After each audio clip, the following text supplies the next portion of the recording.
കോഴിക്കോട് വിജിലിനെ നരഹത്യാ കേസിൽ ഒളിവിലായിരുന്ന പ്രതി പിടിയിൽ. രണ്ടാം പ്രതി രഞ്ജിത്താണ് പിടിയിലായത്. ആന്ധ്രയിൽ നിന്നാണ് പിടികൂടിയത്. മേഘാമാധവൻ ചേരുന്നു. മേഘ, വിശദാംശങ്ങൾ.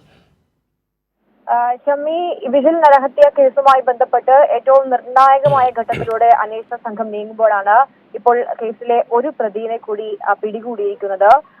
രണ്ടാം പ്രതിയായ രഞ്ജിത്തിനെയാണ് പിടികൂടിയിരിക്കുന്നത്. ആന്ധ്രയിൽ ഇയാൾ ഒളിവിൽ താമസിക്കുകയായിരുന്നു. അവിടെ വെച്ചാണ് ഇയാളെ പിടികൂടിയിരിക്കുന്നത്. ഈ കേസിൽ നേരത്തെ തന്നെ ഒന്നാം പ്രതിയും മൂന്നാം പ്രതിയും പിടിയിലായിരുന്നു. ഇതോടെ ഈ കേസിലെ 3 പേരും, അതായത് വിജിലിനൊപ്പം ഈ ബ്രൗൺ ഷുഗർ ഉപയോഗിക്കുന്ന സമയത്തുണ്ടായിരുന്ന 3 പേരും ഇപ്പോൾ പിടിയിലായിട്ടുണ്ട്.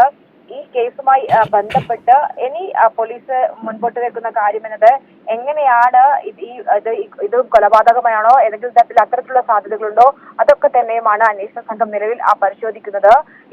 ഇനി രഞ്ജിത്തിനെ വിശദമായി ചോദ്യം ചെയ്യാനാണ് സാധ്യത. മറ്റ് 2 പ്രതികളെ ഇനി കസ്റ്റഡിയിൽ വാങ്ങേണ്ടതില്ല എന്നതാണ് അന്വേഷണ സംഘത്തിന്റെ തീരുമാനം. മേഘാമാധവനാണ് വിവരങ്ങൾ നൽകിയത്.